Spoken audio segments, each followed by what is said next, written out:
Welcome back to the Miller Report, Real Clear Journalism. I'm Maggie Miller. As we continue to unravel more about Russiagate and the roles top officials played in spreading misinformation, we're going to discuss the latest findings of an investigation by Aaron Maté. In his piece, he outlined new revelations from declassified intelligence documents that are challenging the foundation of the Russia-Trump narrative that has dominated U.S. politics for nearly a decade. According to documents newly released by Director of National Intelligence Tulsi Gabbard, top intelligence agencies, including the FBI and NSA, privately expressed low confidence that Russia was behind the 2016 hack and leak of Democratic Party emails. That internal assessment, made in September 2016, was never shared with the public.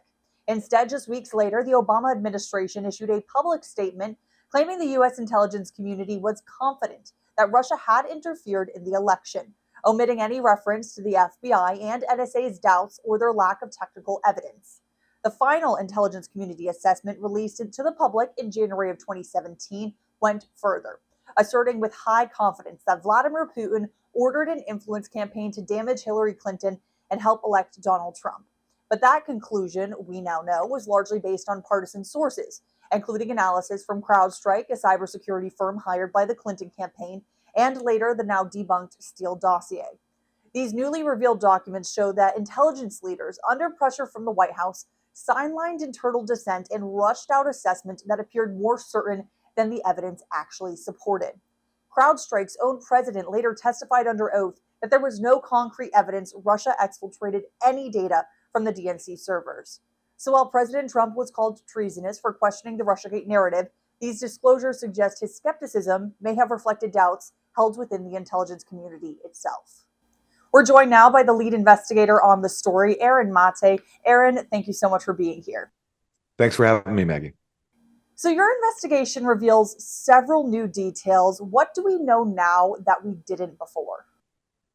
Well, let's recall that the core allegation at the heart of Russiagate, even before Donald Trump was accused of being in cahoots with Russia in a massive conspiracy, the thing that started this all was when a Clinton campaign contractor called CrowdStrike accused Russia of hacking the DNC and soon giving what Russia hacked from a DNC to WikiLeaks and releasing those stolen emails as part of a sprawling plot to help Trump defeat Hillary Clinton. And in the years since, the conspiracy allegation that Trump was somehow part of this, that's fallen apart. No one takes the collusion aspect seriously anymore. But this core allegation of Russian interference and email hacking, that has still stood. As Robert Mueller put it, this was part of a sweeping and systematic Russian interference operation to help Trump.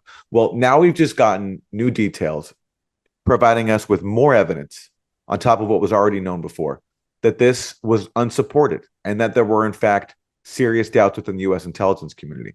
The documents newly released by Tulsi Gabbard show us that the FBI and the NSA, who are the two premier U.S. intelligence agencies who would be best positioned to investigate the hack of the DNC, that they expressed low confidence in the allegation that Russia hacked the DNC and gave the stolen material to WikiLeaks. That's been buried for more than 8 years. What we were told instead was that the U.S. intelligence community had a consensus and there was high confidence that Russia was behind the hack and leak of these emails. Now we're getting, 8 years later, an acknowledgement that in fact the FBI and the NSA broke with John Brennan, who was then heading the CIA, and said, we don't believe this because we don't have the technical evidence for it. And if you read the reporting that I've done in Real Clear investigations over the years, this is something we've pointed out repeatedly, that the U.S. government, U.S. intelligence, in their public explanations never gave us any evidence. The same thing with collusion. There were these anonymous claims, there was innuendo, but never any hard evidence. And now we're getting confirmation at the highest levels that U.S. intelligence shared that view, but that was suppressed. So with regards to the CrowdStrike of it all, do you believe that the media or even our elected officials are getting it messed up, or they're focusing on the wrong elements when it's coming to Russiagate? Well, they have forever. First of all, what our media and elected officials have done is simply ignore the countervailing evidence that's come out over the years very slowly. So at the beginning of all this, John Brennan put out an intelligence community assessment saying that Russia waged a sprawling interference campaign to elect Trump. And the media, speaking broadly, I mean, Real Clear is a notable exception. The media just acted as stenographers and wrote this down. And same thing with allegations of Trump-Russia collusion. Christopher Steele was supposedly this heroic figure a brilliant spy who had figured out a massive conspiracy. And rather than treating his claims with ridicule, which they deserve because it was just a series of ridiculous fiction, the media treated him as credible. And so did the FBI, which relied on Steele's material for sources and leads. And same thing when it comes to CrowdStrike. So just as the Clinton campaign was paying Christopher Steele to funnel fiction into the FBI, into the media, the Clinton campaign also was paying CrowdStrike to investigate the alleged Russian hacking of the DNC. And the FBI relied on CrowdStrike's forensics. In fact, CrowdStrike refused to let the FBI do a independent examination of its own server. This was like basically me accusing somebody of robbing my house and the police coming. And rather than letting the police do their own investigation, me saying to the police, hey, listen, I'm going to just do the investigation. I'll give you what I got and you can rely on me. This is what happened here. And the media, rather than raising the obvious questions about this, as we did at Real Clear, years ago, wrote this down and took this seriously. And even when CrowdStrike admitted under oath that actually, yeah, we do not have any concrete evidence that these alleged Russian hackers actually took anything. This was an admission made in December 2017 to the House Intelligence Committee. It was kept under wraps, as we're seeing now, has become a pattern. It was kept under wraps for nearly 3 years. It was finally released in May 2020. And again, Real Clear was one of the few outlets to report on this because this was such an explosive admission. So the media, it's not even that they missed key details and they missed the CrowdStrike story. They just totally ignored it because it undermined the prevailing narrative that Russia was behind this massive interference campaign to elect Trump. I found another really interesting part of your investigation was with regards to President Obama. So, how has President Obama's role in this become clearer through these documents that have been released? And what are the implications of what you're finding? The top takeaway here from the new documents released by Tulsi Gabbard is that Obama and some of his senior principals, including John Brennan and James Clapper, they decided after Trump won to basically pin the blame on Russia and overrule the doubts that were being expressed by their own intelligence agencies. So again, just a brief timeline here. In September 2016, 2 months before the election, that's when the FBI and the NSA say privately, because this was not released until now, we have low confidence that Russia was behind the hack and leak of those emails. That gets suppressed. Instead, in early October, the Obama administration, and this is apparently at President Obama's personal behest, puts out a statement that is not signed by the FBI and the NSA because they had expressed low confidence. It's signed by the Department of Homeland Security, led by Jay Johnson, who's a hardcore Obama partisan, Hillary Clinton ally, and also James Clapper, who we know was a part of the cooked up intelligence community assessment that was released in January. And they say they're confident that Russia was behind the hack and leak. The statement is not containing the name of the FBI and the NSA because now we know they didn't believe it. Okay, so that's October. And then after the election, you have another internal intelligence assessment being circulated. We know of this from the new documents. This is now early December. And once again, someone from the Office of Director of National Intelligence says the intelligence community still has no consensus on who was behind the hack and leak. And the FBI is still very skeptical of this. So so then now early December, after the election, the FBI and the NSA are still dissenting on the core question of did Russia hack and leak these emails? What happens next? Literally, right after this memo containing this assertion about continued lack of consensus and low confidence in the Russian hack and leak allegations, President Obama convenes a meeting at the White House with Susan Rice, James Clapper, John Brennan, and a number of other principals. Now, funnily enough, the heads of the FBI and the NSA, which were the agencies that had dissented on the issue of Russian hack and leaking, they're not there. James Comey, Mike Rogers, the respective heads of the FBI and the NSA, they're not at this meeting. But in the notes of that meeting, and we know this now from Tulsi Gabbard's declassification, there's a line where they say, we're going to make a decision to make an attribution of the hack and leak to Russia. So even though they knew there were high-level doubts, they still decided at this meeting that they were going to blame Russia, even though the evidence didn't support it. And what I think happened here was that James Comey, by this point, he had been blamed for Hillary Clinton losing because of his handling of the Clinton server investigation. As we've seen from Comey since, he's a sycophant. He's willing to say anything. So I think it was at that point the Obama administration made a decision, forget what the intelligence says, we're going to blame Russia, and Comey, you better fall in line. And Comey did, because Comey started then pushing the Steele dossier, and we saw his behavior after Trump took office and after he was fired. He would do anything to push this narrative. And so it's clear to me that President Obama was a part of this effort to ignore the high-level doubts from his own intelligence agencies, decide on a narrative that Russia did it, no matter what the facts are. Obviously, an ongoing discussion has been the potential perjury that's going to come from this. Do you see any repercussions also coming for President Obama, or do you think he's kind of away from it or above it, or won't be seeing any of those things? I think it'll be very hard to get Obama on perjury charges because, first of all, the issues of presidential immunity, and also because he didn't testify to any congressional body, as far as I know. Now, someone who did is John Brennan, and what John Brennan said many things before Congress, including that the Steele dossier played no role whatsoever in the January 2017 intelligence community assessment that the Obama administration rushed to put out in its last days in office, which blamed Russia for a interference campaign. Now, what did John Brennan say to Congress multiple times? Steele dossier played no role. What do we learn now from the newly declassified documents by Tulsi Gabbard and from a recent review by the CIA? John Brennan was pushing for the Steele dossier to be included in the intelligence assessment, and it was a part of it. It was referenced in the body of the intelligence community assessment, and it also was included in an annex. So that, to me, is an obvious perjury case there, especially considering what Robert Mueller did, the perjury cases he brought against people like George Papadopoulos and others, getting them on these trivial errors that were totally spun to make it seem as if they were covering something up. So if the figures like Roger Stone and George Papadopoulos, if they can get cases, then certainly John Brennan can, because his lie was very obvious and a lot more consequential because it's fueled this nonstop Russiagate mania. Someone else who I think deserves scrutiny is Comey. Now, we know now from more declassifications that the Obama administration was aware that Hillary Clinton was working on a plot to frame Trump as a Russian agent. John Brennan received this warning back in July, and he briefed Obama about it. And in September of 2016, he even sent an investigative referral to the FBI. I think John Brennan was doing that because he knew it was true and he had to cover his bases.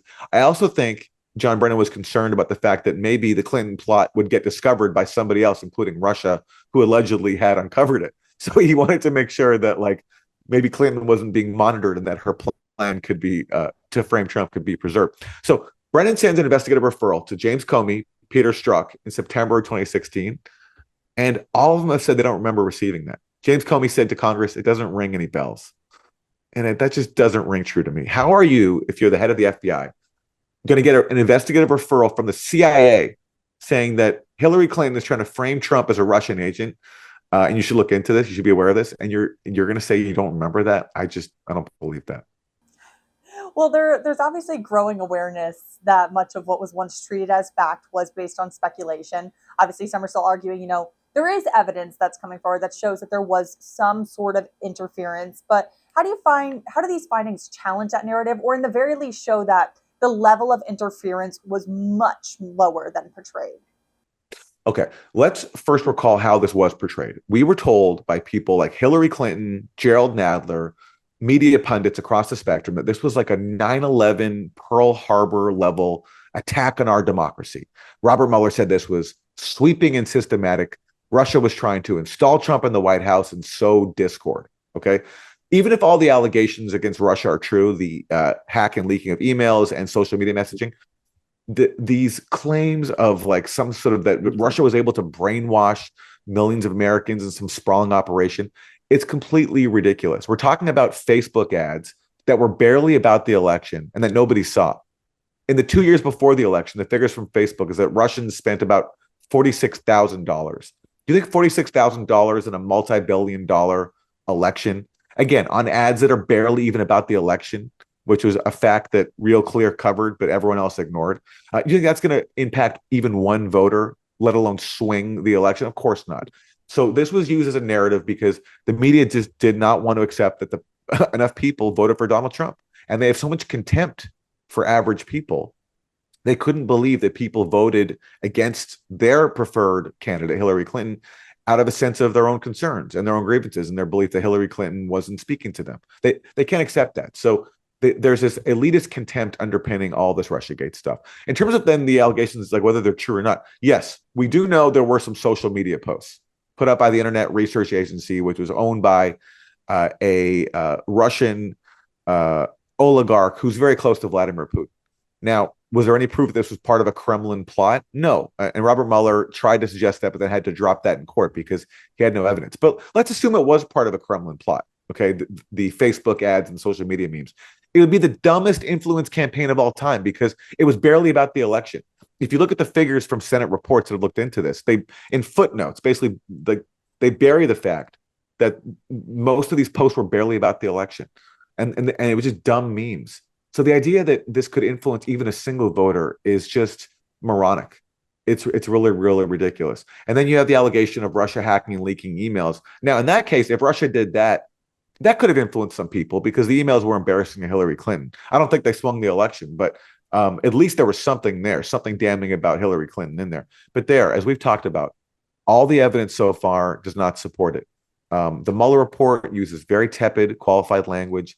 As I covered for Real Clear Investigations in my first article on this topic, it's called CrowdStrike Out. It's called CrowdStrike Out, which is, a play on CrowdStrike, the firm working for Hillary Clinton that launched the Russian hacking allegations. The language in the Mueller report is tepid. His timeline doesn't make sense. They didn't bother to speak to Julian Assange of WikiLeaks, who has long denied that Russia was his source. Why would you not interview the guy who released the stolen emails at the heart of all this? There's just so many investigative decisions that don't make sense, along with relying on CrowdStrike, which again had to admit under oath they didn't have concrete evidence of Russian hacking. Now you have the low confidence assessment from the FBI and the NSA. So if you look at all the available evidence, it just does not support the underlying allegations here. But our media, for the most part, and I'm proud that Real Clear was an exception, they chose to go along with the narrative instead of going along with the facts. So as we wrap things up, what do you want to leave people with, and what questions do you still have that you want answers to? I would like to know all the underlying intelligence that was used to make the attribution to Russia, because obviously something was able to get the FBI and the NSA to change their position from low confidence in the Russian hacking allegation to going along with John Brennan saying high confidence. We've seen what John Brennan tried to put into the ICA, the Intelligence Community Assessment, when it comes to his contention that Russia was trying to install Trump and not just trying to undermine confidence in the elections. And it's all a farce. I mean, what Brennan did, it's comical. There's a line in this new House Intelligence report that's just been declassified, where a CIA official confronts Brennan and says, like this Steele dossier, this should not be in here at all. It doesn't make any sense.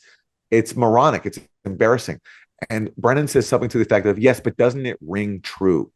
Okay, this is the head of the CIA telling his subordinates that something should go into a dossier because it rings true to his preferred conspiracy theory that Trump and Russia were in cahoots. So I'd love to know what specifically they have to support their allegation that Russia hacked the DNC and leaked documents from it, because that's the only allegation that is still standing. Nobody takes seriously anymore the collusion aspect.